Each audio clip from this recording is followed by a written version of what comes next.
जोहार, नमस्कार, आदाब। मैं अपराजिता पांडे और आप देख रहे हैं लोकमंच लाइव। आज की तमाम ताजा तरीन 10 बड़ी खबरों पर आइए नजर डालें। विधानसभा के मानसून सत्र के चौथे दिन भाजपा विधायकों ने विधानसभा के बाहर कई मांगों को लेकर प्रदर्शन किया। भाजपा विधायकों ने राज्य में आदिवासियों की हत्या और बलात्कार के लिए राज्य सरकार को जिम्मेदार ठहराते हुए सीएम हेमंत सोरेन से इस्तीफा देने की मांग की।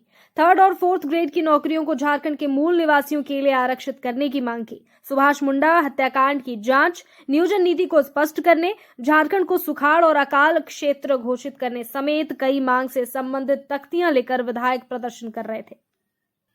सत्तारूढ़ झारखंड मुक्ति मोर्चा के बोरिया से विधायक लोबिन हेम्ब्रम की सुरक्षा की दरकार है। मॉनसून सत्र के दौरान स्पीकर से सुरक्षा की गुहार लगाई है। उन्होंने कहा कि अगर 15 दिन के अंदर सुरक्षा नहीं मिली तो वे केंद्र के पास जाएंगे।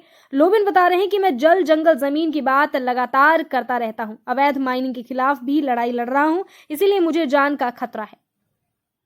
झारखंड प्रतियोगिता परीक्षा बिल 2023 पर पक्ष और विपक्ष में तकरार बढ़ सकता है, क्योंकि जब से पता चला है कि राज्य सरकार यह बिल लाने वाली है तब से इसका विरोध शुरू हो गया है। सदन के अंदर और बाहर इस बिल को लेकर बहस शुरू हो गई है। वहीं विपक्ष ने इस बिल को लेकर तीखी प्रतिक्रिया दी है। इसे लेकर भाजपा के प्रदेश अध्यक्ष सह पूर्व सीएम बाबूलाल मरांडी ने कहा कि यह बिल छात्र विरोधी बिल है, इसीलिए इस बिल का सड़क से लेकर सदन तक भाजपा पार्टी विरोध करेगी। सत्र के चौथे दिन सरकार सदन में नकल विरोधी बिल लाने वाली है, जिसको लेकर भाजपा के पार्टी सचेतक बिरंची नारायण का कहना है कि सरकार डरी हुई है। ये सरकार नकल का विरोध करने के लिए बिल नहीं ला रही है, बल्कि ज्यादा से ज्यादा नकल कराने के लिए बिल ला रही है। उन्होंने कहा कि अंधेर नगरी चौपट राजा वाली कार्य सरकार कर रही है। जेपीएससी में एक ही सीरियल में 38 लोग पास हुए थे। क्या ये संभव हो सकता है? इस प्रकार से अगर फिर से होंगे तो कोई सवाल खड़ा करेगा तो 10 साल की सजा होगी। ये सरकार नकल रोकने के लिए नहीं, नकल कराने के लिए बिल ला रही है। विधानसभा के मानसून सत्र के चौथे दिन राज्य में सुखाड़ को लेकर कांग्रेस विधायक दीपिका पांडे सिंह ने कहा कि पिछले साल ही झारखंड में सुखाड़ की स्थिति है। दीपिका पांडे सिंह ने कहा कि हमारी सरकार किसानों को सुखाड़ से हुए नुकसान की भरपाई करने के लिए पैसा देने चाह रहे थे ताकि किसानों को राहत मिल सके, लेकिन केंद्र सरकार ने इस पर रोक लगा दी है।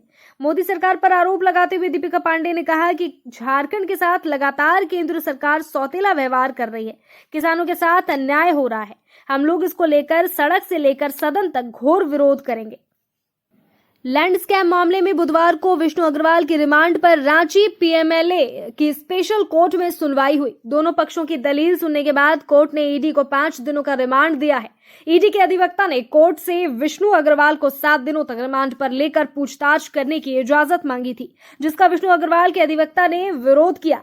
इस दौरान ईडी की ओर से मौजूद अधिवक्ता ने कोर्ट को बताया कि लैंड स्कैम से जिन लोगों को सबसे ज्यादा फायदा हुआ है, इसमें विष्णु अग्रवाल भी शामिल है। पूछताछ करने पर कई अहम खुलासे हो सकते हैं। झारखंड में लगातार 2 वर्षों से सुखाड़ की स्थिति है। यहाँ के किसान त्राहिमाम कर रहे हैं। इस साल भी समय पर बारिश नहीं होने के कारण समय पर खेती नहीं हो पा रही है। इसको लेकर संसदीय कार्य मंत्री आलमगीर आलम ने कहा कि झारखंड राज्य सुखाड़ की ओर बढ़ रहा है।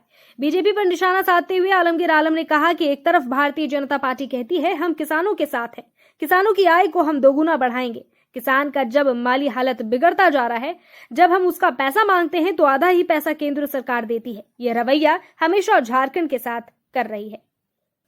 हजारीबाग जिले में अडानी इंटरप्राइजेज लिमिटेड को गोंदलपुरा कोयला खनन न मिलने के बाद से ग्रामीण खनन का विरोध कर रहे हैं। यह विरोध लंबे समय से चला आ रहा है। आज विधानसभा में बड़का गांव के विधायक अंबा प्रसाद ने विस्थापन का मुद्दा उठाते हुए सवाल किया कि वह वहां ग्राम सभा हुई है, नहीं तो भू अर्जन की कार्रवाई कैसे शुरू हो गई। अंबा ने कहा कि मुझे जवाब दिया गया है, गोंदलपुरा में आम सभा के बाद भू अर्जन की कार्रवाई प्रारंभ की गई है। वहां कोई आम सभा नहीं हुई है, ऐसे में कैसे भू अर्जन की कार्रवाई प्रारंभ कर दी गई। जवाब में यह भी लिखा है कि ग्रामीण विरोध कर रहे हैं। रांची से पटना के बीच चलने वाले वंदे भारत ट्रेन के रूट में बदलाव किया गया है। यह बदलाव 2 अगस्त से लागू होगा। रांची पटना वंदे भारत ट्रेन अगले आदेश तक परिवर्तित मार्ग से चलेगी। भारतीय रेलवे ने इसे लेकर सूचना जारी कर दी है। दरअसल मंगलवार को साकी और बरकाकाना के बीच पहाड़ी चट्टान रेलवे ट्रैक पर गिर गया था। चट्टान गिरने से मंगलवार को साकी बरकाकाना रूट पूरे दिन प्रभावित हुआ था। रेलवे की ओर से जारी सूचना में बताया गया कि अगले आदेश तक वंदे भारत एक्सप्रेस टाटीसिल्वे, साकी और बरकाकाना होकर चलने वाली ट्रेन अब टाटीसिल्वे से मूरी और बरकाकाना होकर चलेगी। बंगाल की खाड़ी में बने डीप डिप्रेशन और लोकल सिस्टम मजबूत होने के कारण अगले एक सप्ताह तक रांची समेत राज्य के कई हिस्सों में लगातार बारिश की संभावना है। इसका असर पर यह होगा, अभी बारिश के बाद बन रही उमस की स्थिति खत्म होगी। अधिकतम और न्यूनतम तापमान में कमी आएगी, जिससे दिन के साथ साथ रात में ठंडक महसूस होने के आसार हैं। पूर्वानुमान बता रहे हैं कि अगस्त माह में रुक रुक कर बारिश का दौर जारी रहेगा। आज के बुलेटिन में इतना ही। तब तक के लिए देखते रहें लोकमंच लाइव। धन्यवाद।